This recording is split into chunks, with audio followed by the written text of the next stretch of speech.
Just as you use Rhinestone Montee beads in chainmail jewelry making, you can also use cabochons in the same type of jewelry making.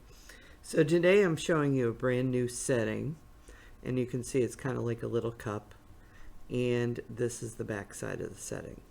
And these would be the types of cabochons that you would use in this process. As you can see here, we're going to orient the cabochons into strips, or we can do squares, just as we would the Montees, the Chainmaille Montees or Rose Montees. You can also see that I can set rhinestones into these cup settings as well as the cabochons. There are two different sizes of jump rings that I use to do this. This first one, the smaller, is a 22 gauge 3/32 jump ring. For larger strips, if you want to do multiple items together, you'll need a 22 gauge 7/64 jump ring to hold your settings on. Okay, so the first thing that we are going to do with these settings is we'll take an open jump ring, and this is just like when you set a Rhinestone Montee bead. We're going to let the jump ring go into one hole of the setting, and you can see with these I can actually see inside because there's no stone in there yet, and I come around the corner and out the next hole. And sometimes this goes super easy and sometimes it's a little bit more challenging. And then we're going to close our jump ring. Or if we're doing a strip, we can pick up a second one, pass through the hole,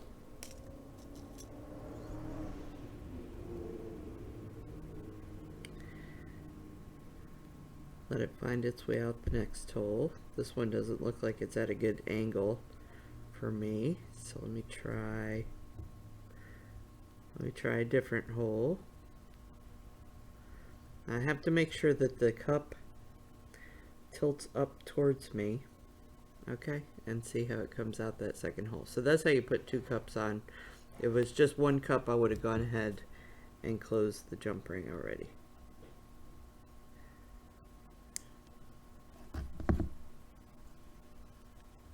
And then of course, we're going to go ahead and apply a jump ring to the outsides of these as well.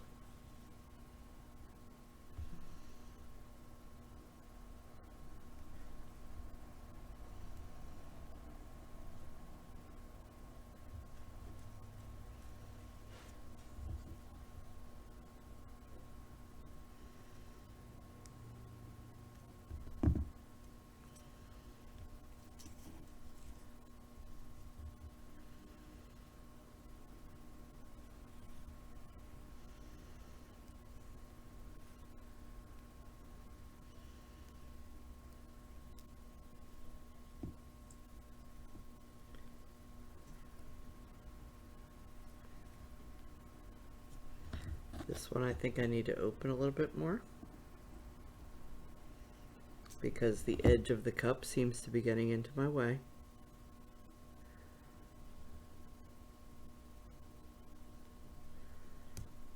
And there we go.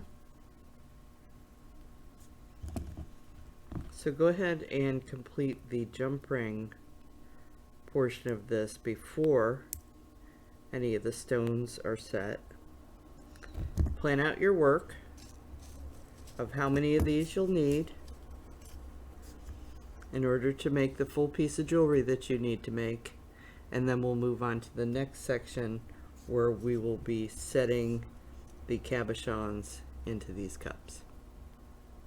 Next, we're going to use epoxy sculpt or crystal clay to mix up a batch of, basically it's glue that's kind of like a clay, and you're going to follow the directions that are on these containers depending on which one you use, but basically you're going to need to wear gloves while you do this, so make sure you have some disposable gloves on hand.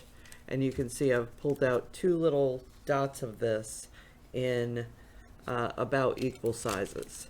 And then what you're going to do is mix up this clay compound for about 2 minutes.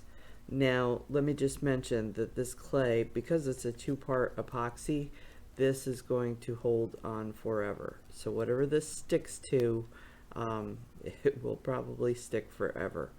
This stuff is kind of like concrete. So keep mixing for 2 full minutes, and then it says to let the compound rest for 5 minutes. Okay, so we're going to let that rest. Once we've allowed time for this compound to rest, what I do is just roll this into a snake,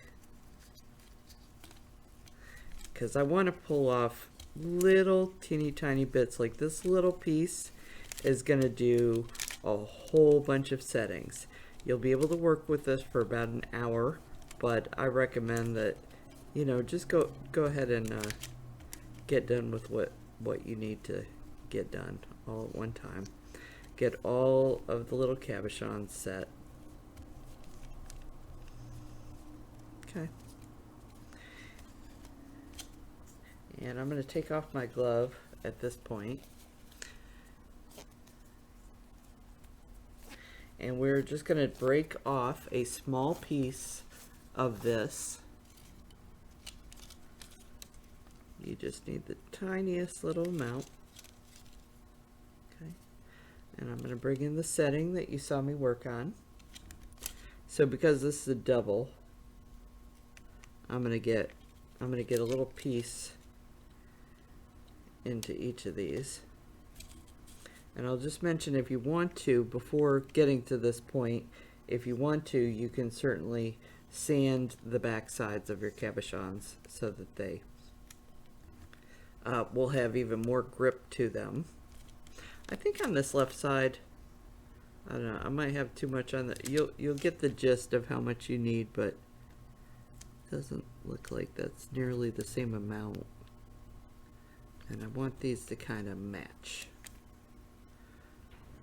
especially when I have 2 in a row like this.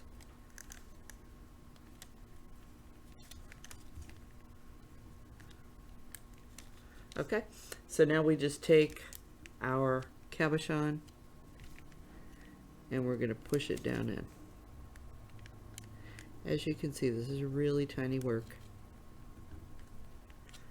Teeny tiny, but it's very easy too. Okay, let me get one more cabochon.